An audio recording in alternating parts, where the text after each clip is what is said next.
نورا والهوى ترتني عدن تيسني حلالا قويا آمة فكاتي أرقود أبقيا جاللا دقيقة نوني دهرتا ما ليا باتي في وقا خونو آر والأرقتن ربي مرتسي والأرقان كان نجرو دنيا.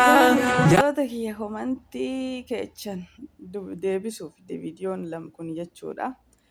Ustaaz Ibsaaniin fuune AI Ustaaz Ibsaaniin fuune dhugaa moo sobaa dhugaa moo sobaa ana dhugaa natti fakkaataan jiru ani amanuu hin dandeenye warri jettanii viidiyoo kana laalame viidiyoon kun AI dha.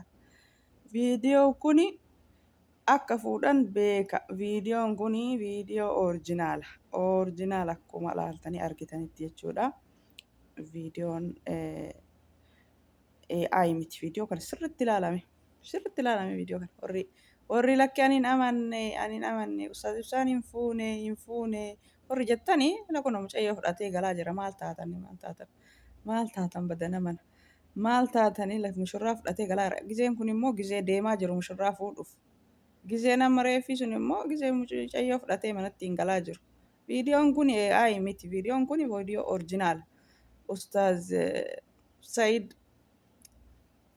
Said Alii goddanyaa isaaniiti viidiyoon isaan bira jiran kun hin argitanii. Kanaaf fuudhuun isaanii viidiyoo kanatu ragaadha jechuudha. Ustaaz Ibsaan dhugama fuudhanii rabbiin dhugaa haa godhu.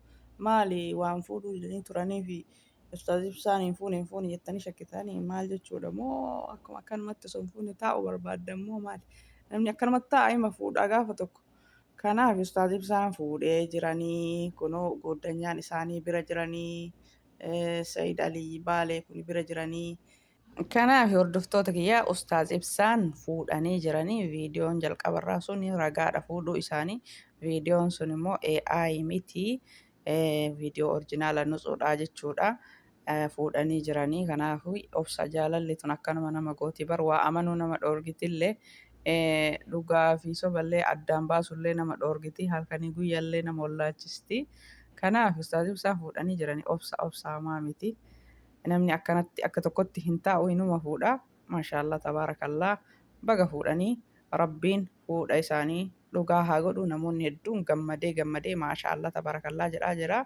Kun goddanyaa isaa hin argitanii Ustaaz Said Baalee jechuudha. Ustaaz Said Alii jechuu goddanyaa isaanii bira jiranii viidiyoon oorjinaalaa fuudhuun isaaniillee dhugaadha. Garuu isaan fuudhuu isaanii kana miidiyaarra baasuu hin barbaanne namatu akka tasaa viidiyoo isaanii jalaa baase malee fuudhan kana miidiyaarra baasanii agarsiisuu hin barbaanne. Kanaaf cal'isanii jedhanii kanaaf nama giraa gabbaa nama tokko dubbiin dhugaadha moo soba moo dhugaadha moo jedhanii jiranii Ustaaz Ibsaan dhugama fuudhanii rabbiin bultii isaanii bultii barakaa rabbiin haa taasisuu fi dhugama fuudhanii jiranii. Kanaaf warri dhugaa miti jettanii yaada keessa galtanii yaada keessaa ba'aa dhugama fuudhanii. Kanaaf rabbiin isinillee warra singilii taatan faatoche singilii taatanii minaalbaat Ustaaz Ibsaa eegdan jechuudha. Obsaa Ustaaz Ibsaan kun suuraan isaanii oorjinaala. AI irraa oorjinaala ka ta'e jechuudha suuraan kuni. Kanaaf fuudhanii jiranii obsa homaa miti. Obsa rabbiin ka akka Ustaaz Ibsaa isiniif haa baasu. Ka akka Ustaaz Ibsaa kana isinillee haa kennu. Abshiraa isinillee robbuma jira. Singilii faatoche jechuu barbaadetti. Gariin jaalala ishii miidiyaarraa ibsattee jirti. Gariin immoo ta'u osoo hin ibsatin cal'istee sodaattee ibsatuu sodaattee teettutu jira. Kanaaf hunduu hireen qooda rabbiiti. Viidiyoo keessa hundatti keessatti dubbadhee jira. Akkasii assalaamu alaikum warahmatullaahi wabarakaatu. Kabajamtoota fi jaallatamtoota daawwattoota hordoftoota YouTube chaanala kee jalatti argamtan hundi keessanuu jirtu my family baga jiraattanii kan alaa kan biyya keessaa xiqqaa guddaa amantii kutaa osoo hin jenne hundumti keessanuu naaf jiraadhaa naaf galatoomaa warri laayikii warri sabskraayibii warri koomantii hedduu tokko haamilee naaf taatanii jirtanii galatooma. Harki keessan barakaa haa argatu harki keessan fayyaa haa argatu naaf galatoomaa naaf jiraadhaa. اللهم صل وسلم على نبينا محمد وعلى آل محمد كما صليت على إبراهيم وعلى آل إبراهيم في العالمين إنك حميد مجيد. نبي كنا نجا في رحمني ربي كالأمان قمنا إسان الرحاجراتو ذكري هدوميسو أكاسما صلواتها هدوميسو ويا حرا ويا جمعة كنا ربين إسني الليف hiree gaarii, abbaa manaa gaarii, nama ilmii qabu, nama akhlaaqa qabu rabbi isinillee haa hiru. Rabbiin isinillee haa jaamuraat isinii haa guutu. Kanaaf obsa isin hin dhoorgini. Viidiyoo komantii keessan komantii hedduutu jira. Komantiin ani hin amannee, ana dhugaanatti hin fakkaannee lakkii warra jettanii fi viidiyoo kana ammallee irra deebi'ee dubbadhee jechuudha. Kanaaf ustaazni viidiyoo isaanii miidiyaarra baasuu hin barbaanne bultii akka godhatan viidiyoo isa namni hundi hin jaalatu jechuudha. Bultii isaanii tana miidiyaarra baasu osoo danda'ame namni marti bultii isaa miidiyaarra baasuu baate baay'ee tokko bareeda. Garuu hordoftoonni hedduun ustaaz Ibsaa waan jaalataniif namoonni miliyeenaraan waan isaan jaalataniif dhugaa tana addaan baasuu barbaadanii rabbii yoo dhugaan ta'in illee rabbii dhugaa haa godhu gammachuu teessan nama baay'ee gammadee maashaallah tabaarakallaa jedhee inshaallah dubbiin dhugama fuudhanii kanaafi hin shakkina jechuu barbaadeeti rabbiin dhugama haa taasisu gammachuu kana dhugama haa taasisu maaliifi nu marti kenna hattaa anuu gammadee maashaallah tabaarakallaa yeroo dheeraa isaaniin fuune amma fuudhanii jiranii hattaa anuu gammadee viidiyoo irraa hojjedhe dubbiin immoo namoonni hedduun dhugaadha jedhanii jiranii dubbiin dhugaadha garuu wanni callisaniif bultii isaanii miidiyaarra baasuu hin barbaanne jechuudha. Kanaafi namni akka tokkotti hin taa'u inuma fuudha. Abbaga fuudhanii rabbi bultii barakaa rabbi isaanii haa godhu. Warra isaan jaalatanii dhaban immoo obsa isinii haa kennu.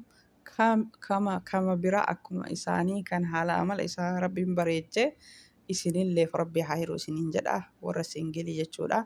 Akkasii jaalaltuun waa amantii nama dhoorgiti waa amanuu dafanii waa amanuu nama dhoorgiti akka jaalalli nama goote hin ta'ani maal jedhe badaa munashin yaa jaalala waan isiin nu goote osoo bakki itti himatan jiraate dhayne itti himannaa jedhe yoo dogongoruu baadhe akkasii dhiifama. Akkasuma nashiidaa viidiyoo dheengadda gadhiise irratti namoonni hedduun akka kolfitanii jechuudha. Nashiidatu jedhe malee anaa miti munashida jedhe jechuudha.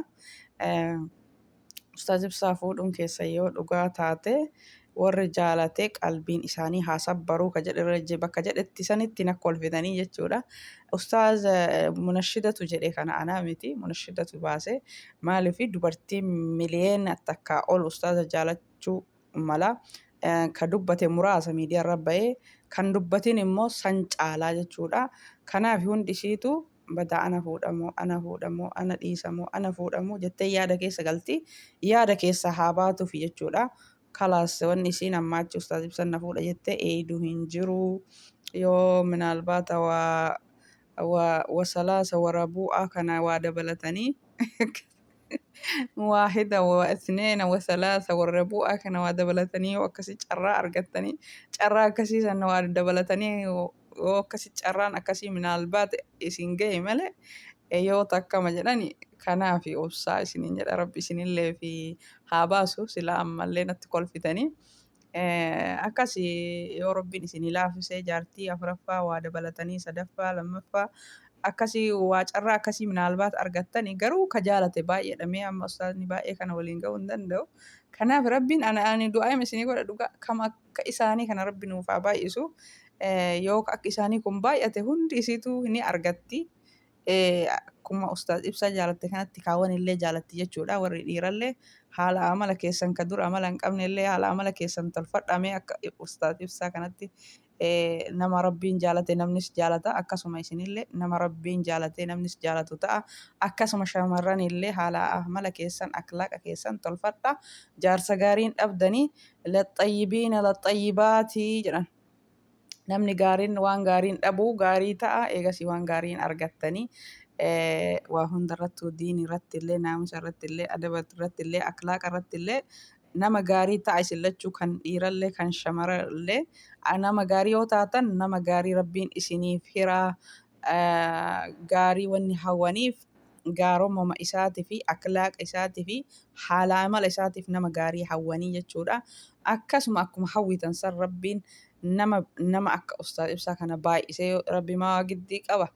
Shabaabban keenya dargaggeessa keenya rabbiin guyyaa keessa qajeelchee akka isaanii kanatti haalaa fi amala gaarii yoo itti kenne hundi isaaniitu akkuma Ustaaz Ibsaa jaalala isaanii qaban kana rabbumatu akka namni isaan jaalatu taasise namoonni isaan jaalatan hisaabni isaanii hin beekamu jechuudha.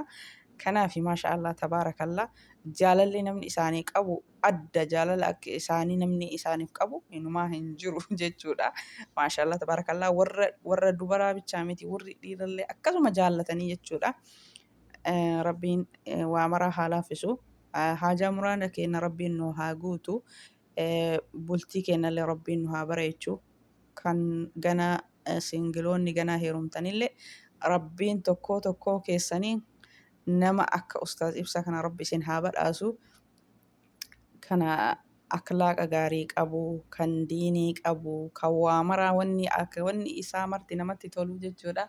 Haala amalli isaa, akhlaaqni isaa, adeemsi isaa hundi marti namatti tolu. Rabbiin akkanaa kana isiniif haa hiru. Abshira guyyaan har'aa kun guyyaa jimaatati. Guyyaa zikrii heddummeessanii, guyyaa salawaata heddummeessanii, salawaataaf zikrii heddummeessaa rabbiin isin haa badhaasu. Waan isin hawwitan rabbiin isin haa badhaasu jechuudha. Rabbiin tokkoo keessaniin kan akka Ustaaz Ibsaa kana rabbi isiniif haa kennu isiniin jedha. Haajaa muraadni keessan haa guutamu. Kanaaf shakkina Ustaaz Ibsaan hin fuune jettanii hin shakkinaa. Rabbiin hiree gaarii isinii haa hiru. Ustaaz Ibsaan hin fuune jettanii hin shakkinaa. Fuudhanii jiranii viidiyoo jalqabaa san sirriitti ilaala. Viidiyoon jalqabaa sun AI irraa bilisa kan ta'e kan yeroo aruusa fuudhanii galan.